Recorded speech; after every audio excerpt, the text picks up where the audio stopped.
കുപ്പയിൽ കിടക്കുന്ന മാണിക്യമില്ലേ, കുപ്പയിലല്ലേ മാണിക്യം കിടക്കുന്നത്.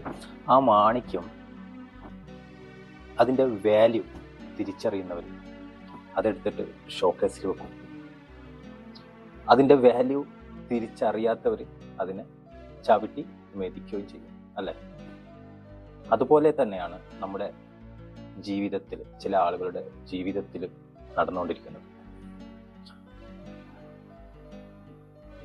നമ്മുടെ വാല്യൂ തിരിച്ചറിയുന്ന വ്യക്തികൾ നമ്മുടെ സർക്കിളിലുണ്ടാവും.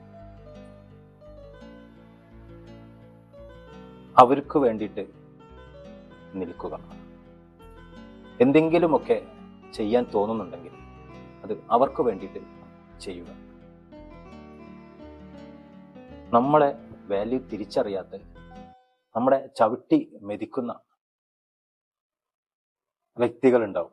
അത് ചിലപ്പോൾ കുടുംബക്കാരായിരിക്കാം, ചിലപ്പോൾ സുഹൃത്തുക്കളായിരിക്കാം.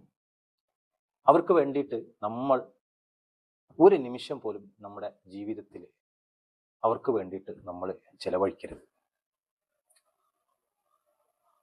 നമ്മുടെ മൂല്യങ്ങളെ തിരിച്ചറിയുന്ന വ്യക്തികൾ ആരാണോ അവർക്ക് വേണ്ടിയിട്ട് സ്റ്റാൻഡ് ചെയ്യുക.